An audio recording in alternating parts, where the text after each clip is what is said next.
আসসালামাইকুম প্রিয় বন্ধুরা, এক্সেল শিটের ধারাবাহিকতায় আমরা আজকে চতুর্থ ক্লাসে উপস্থিত। আমরা চতুর্থ ক্লাসে আশা করছি সবাই আমার সাথে আছেন। আমরা চলুন এক্সেল শিটের কার্যক্রমগুলো শুরু করি। আমাদের যে কোম্পানির কিছু আমরা ডাটা তৈরি করেছি, সেই ডাটা তৈরি করার জন্য কতগুলো ইনফরমেশন আমাদের প্রয়োজন হয়েছে।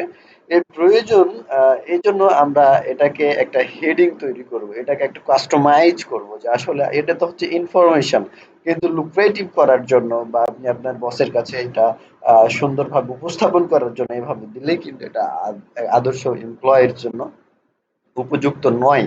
এজন্য আমরা এটাকে কাস্টমাইজ করব। কাস্টমাইজ করার জন্য আমরা উপরে যে একটা নেম তৈরি, কোম্পানি নেম, এটাকে আমরা একটু বড় করার চেষ্টা করব। এটার জন্য আমরা যেটা করব যে এটাকে আমরা বোল্ড করে দেব।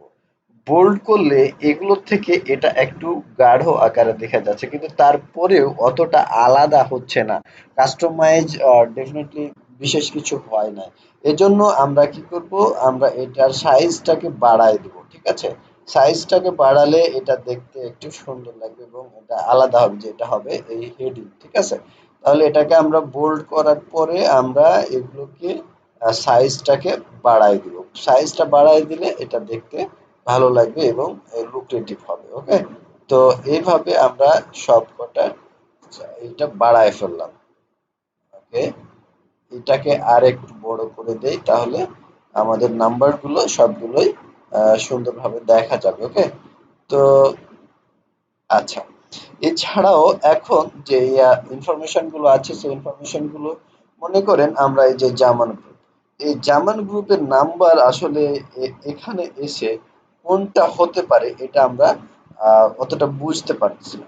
তো এর জন্য আমরা চাচ্ছি যে এটাকে একটু কি করব, লাইন বাই লাইন করে দেবো যেন আমরা বোঝা যায়। ওকে, তো আমরা এইখানে এই রো এর এখানে ক্লিক করব। এখানে ক্লিক করলে তারপর এই বাটন, এখানে যে কালার, সেই কালারের আমরা লেখাগুলোকে, আপনি যদি লেখাগুলো কালার করতে চান তাহলে আপনি এটা এভাবে, রেড বাটন, রেড কালার দেওয়া রয়েছে, লেখাগুলো রেড হয়ে গেল কিন্তু ব্যাকগ্রাউন্ড রেড হলো না।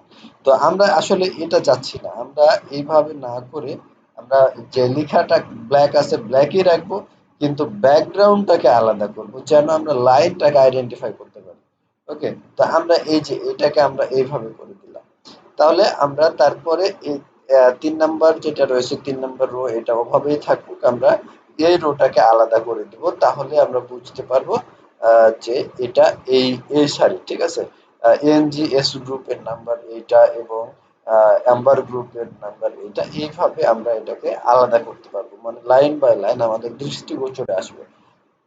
আর যখন এইরকম এই যে সাদাগুলো থাকবে এভাবে একই রকম ভাবে, তখন এইখানে এসে খুঁজে পেতে একটু কষ্ট হবে, বা এখানে আমরা দেখতে পাবো অবশ্য যে সেল নাম্বার, সেই সেল নাম্বারের আসলে C10, সি এর কলামে এবং 10 নাম্বার সাইডে রয়েছে, এটা দেখতে পাবো। কিন্তু আমাদের বুঝতে আরো একটু সুবিধার্থে আমরা এটাকে লাইনগুলো ঠিক করে ফেলবো। ওকে, তো এইভাবে একটা একটা করে কি করা সম্ভব? আসলে একটা একটা করে করাটা অনেক দীর্ঘায়িত। আমি র্যাপিডলি করার জন্য যেটা করব, আমরা এইভাবে সিলেক্ট করব এবং কন্ট্রোল টিপে থাকলে, কন্ট্রোল টিপে আমরা যেটাকে যেটাকে সিলেক্ট করতে চাচ্ছি সেটা নিয়ে নিব। তারপরে আবার কন্ট্রোল টিপে আমরা 10 নিব, তাহলে 10 কে নিয়ে নিলাম। আবার কন্ট্রোল ধরে আমরা 12 কে নিয়ে নিলাম।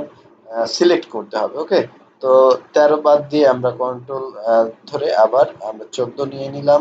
এভাবে 16, আহ, এভাবে হচ্ছে 18, তারপরে 20। হ্যাঁ, এইভাবে আমরা অনেকগুলো নিয়ে নিতে পারি। তারপরে এই যে আমরা যদি কালার, ডিফারেন্ট কালার করতে চাই, তাহলে এখান থেকে কালার চুজ করতে পারবো। আর যদি আপনি ওই একই কালার ইউজ করতে চান, তাহলে তার পাশের আইকনটাতে ক্লিক করলে সবগুলো একই ধরনের হয়ে যাবে। ওকে, তো এইভাবে আমরা এটাকে দৃষ্টিগোচরে নিয়ে আসতে পারি এবং এটা দেখতে অনেক সুন্দর লাগবে আগের চাইতে। আমরা এটাকে বোল্ড করি নাই, বোল্ড করে দিই তাহলে দেখতে আরেকটু সুন্দর লাগবে। এই তো। ওকে, আশা করছি যে বিষয়টি আপনাদের ক্লিয়ার হয়ে গেছে। এইভাবে আপনি আপনার এক্সেল শিটটাকে একটু মডিফাই করে সুন্দর করে আপনার বসের সামনে উপস্থাপন করুন। এটা আপনার প্রফেশনালিটিকে বাড়িয়ে তুলবে আশা করছি। আজকে এই ভিডিওটি আর দীর্ঘায়িত না করে এখানে শেষ করছি। আবার নতুন কোনো টপিকে, নতুন কোনো ভিডিও, এক্সেল শিটের আলোচনা নিয়ে আমরা আবারও হাজির হব। যদি ভিডিওটি ভালো লেগে থাকে তাহলে সাবস্ক্রাইব করুন, লাইক দিন এবং আপনার বন্ধুদের সাথে শেয়ার করুন। ধন্যবাদ।